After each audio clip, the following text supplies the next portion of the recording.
استغفار کیسے کیا جائے؟ بسم اللہ الرحمن الرحیم۔ ماہ رمضان کا دوسرا عشرہ شروع ہو چکا۔ رسول اللہ صلی اللہ علیہ وسلم جو ہر خطا سے پاک ہیں، معصوم ہیں،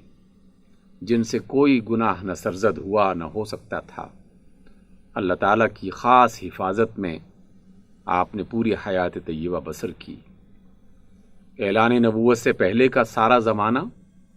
اور اعلان نبوت کے بعد کا سارا زمانہ رسول اللہ صلی اللہ علیہ وسلم نے اللہ کی اطاعت میں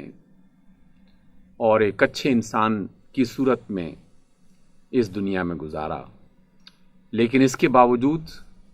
وہ معصوم اور عظیم الشان مرتبوں والی ہستی جناب رسول اللہ فرماتے ہیں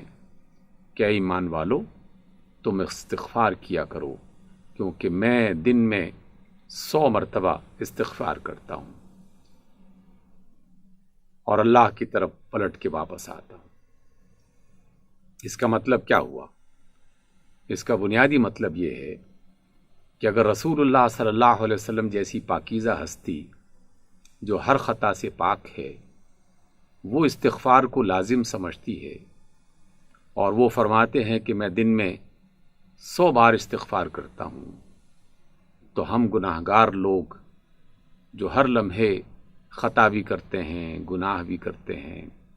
اپنے اوپر ظلم بھی کرتے ہیں، دوسروں پر بھی ظلم کرتے ہیں، ہم تو اس بات کے زیادہ ضرورت مند ہیں کہ اللہ کی بارگاہ میں حاضر ہو کر اس سے اپنی غلطیوں کا اعتراف کیا جائے اور بخشش طلب کی جائے۔ رسول اللہ صلی اللہ علیہ وسلم فرماتے ہیں، اور یہ فرمان متفق علیہ ہے کہ جسے بخاری اور مسلم میں بیان کیا گیا، آپ نے فرمایا جب بھی کوئی اللہ کا بندہ اپنے اللہ کی طرف توجہ کرتا ہے اور توبہ کرتا ہے، استغفار کرتا ہے، تو اللہ رب العزت کو اس قدر اس سے خوشی میسر آتی ہے۔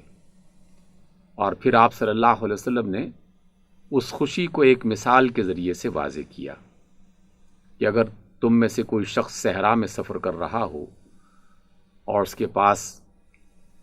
اس کی سواری ہو جس میں اس کا سارا کھانا پانی موجود ہو، لیکن کسی وجہ سے وہ سواری غائب ہو جائے، وہ اسے تلاش کرتا ہوا مارا مارا پھرتا رہے، حتیٰ کہ اسے یقین ہو جائے کہ اب تو بس موت ہی ہے جس کا انتظار کیا جا سکتا ہے، اور وہ موت کے انتظار میں بیٹھا ہوگا کہ اچانک کیا دیکھتا ہے کہ وہ سواری اپنے سارے مال و اسباب سمیت اس کے سامنے موجود ہے، اور وہ بے انتہا خوش ہو کر کھڑے ہو کر اپنے اللہ سے کہتا ہے کہ اللہ، تو میرا بندہ ہے اور میں تیرا رب۔ حالانکہ اسے کہنا تو یہ چاہیے تھا کہ اللہ تو میرا رب ہے اور میں تیرا بندہ ہوں، لیکن فرط مسرت اور خوشی کے اس عالم میں وہ اپنے الفاظ پر قابو نہ پا سکا اور اس کی زبان سے یہ والا جملہ نکل آیا کہ اللہ، میں تیرا رب ہوں اور تو میرا بندہ۔ اس کی اس خوشی کو بیان کرتے ہوئے آپ صلی اللہ علیہ وسلم فرماتے ہیں کہ جب اللہ کا کوئی بندہ اپنی خطاؤں کو اور اپنے گناہوں کو سامنے رکھتے ہوئے اللہ کی طرف واپس پلٹتا ہے تو اللہ تعالیٰ کو اس صحرا میں موجود فرد سے بھی زیادہ خوشی ہوتی ہے جسے عین موت کی حالت میں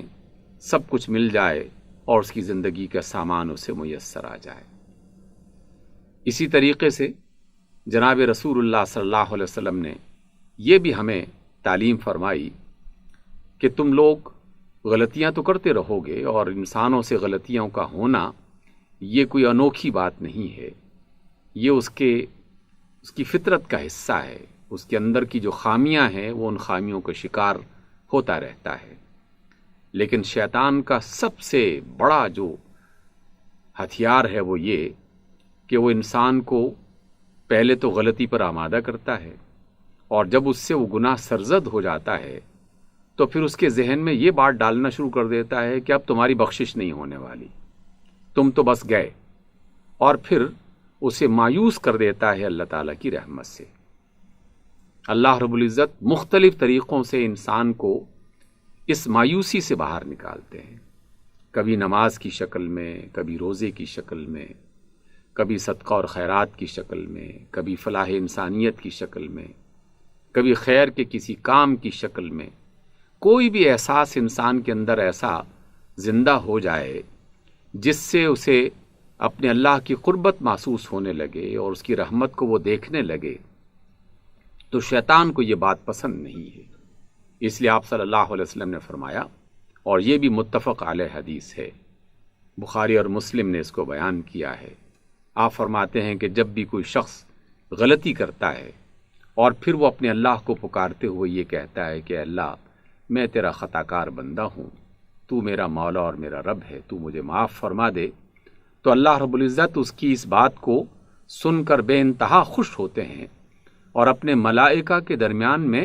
باقاعدہ اس بات کا ذکر کیا جاتا ہے کہ دیکھو زمین پر فلاں بندہ، اس سے غلطی ہوئی اور پھر اس نے مجھے پکارا، گویا کہ وہ یہ جانتا ہے کہ اس کا ایک رب ہے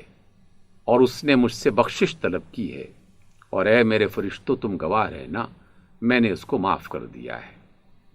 کچھ عرصے کے بعد پھر وہی غلطی ہو جاتی ہے یا پھر کوئی اور گناہ ہو جاتا ہے، اور پھر وہی شخص دوبارہ اپنے اللہ کی طرف واپس پلٹتا ہے اور پھر وہی کلمات کہتا ہے، وہی اپنی اس مشکل کا اظہار کرتا ہے، اپنے کیے پر ندامت کا اظہار کرتا ہے، تو رب ذوالجلال اپنے فرشتوں سے پھر وہی بات فرماتے ہیں اور کہتے ہیں کہ دیکھو فلاں بندہ زمین پر وہ گناہگار ہوا اور پھر اسے مجھے پکارنے کی توفیق ملی، گویا کہ وہ یہ جانتا ہے کہ اس کا ایک رب ہے،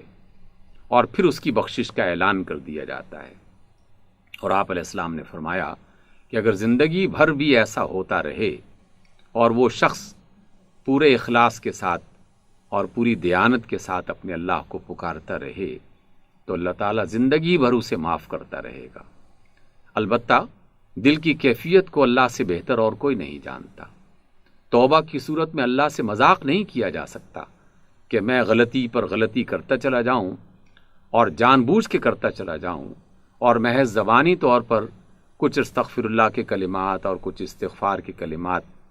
اور کچھ تسبیحات کے دانے جو ہیں وہ بکھیرتا رہوں اور یہ ظاہر کرنے کی کوشش کروں کہ میں تو استغفار کرتا ہوں، میں تو بڑا نیک آدمی ہوں۔ دل کی کیفیت کو اللہ تعالیٰ بہت خوب جانتا ہے۔ وہ کسی ایسے مذاق کرنے والے اور دکھاوا کرنے والے فرد کی توبہ کو قبول نہیں کرتا۔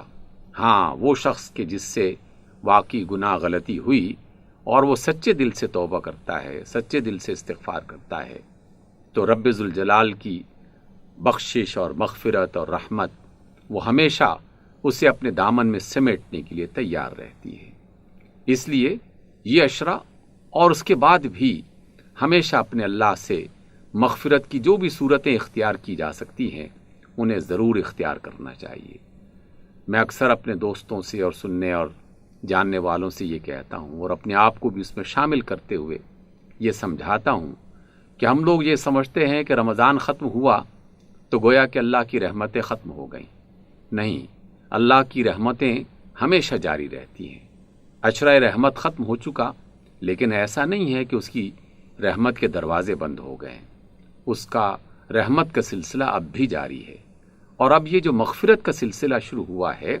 یہ عشرہ بھی ختم ہو جائے گا، لیکن اس کی مغفرت ختم نہیں ہوگی، وہ بے انتہا معاف کرنے والا ہے۔ اس وجہ سے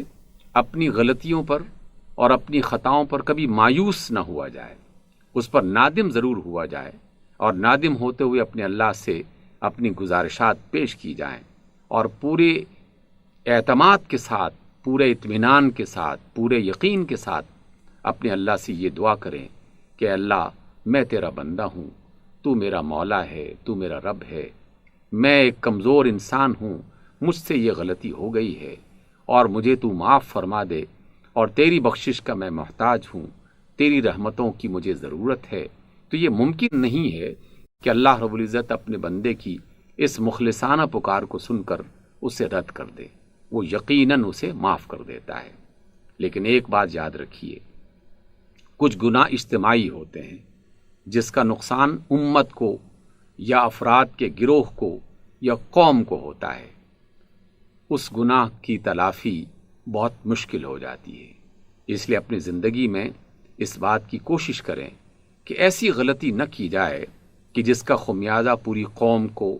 یا امت کو یا ایک بڑی تعداد میں انسانوں کو بھگتنا پڑے، اس لیے کہ جو وہ اذیت پائیں گے اور جو انہیں نقصان ہوگا اس کی تلافی کے لیے اللہ تعالیٰ کے ہاں پھر عدل کا راستہ اختیار کیا جاتا ہے۔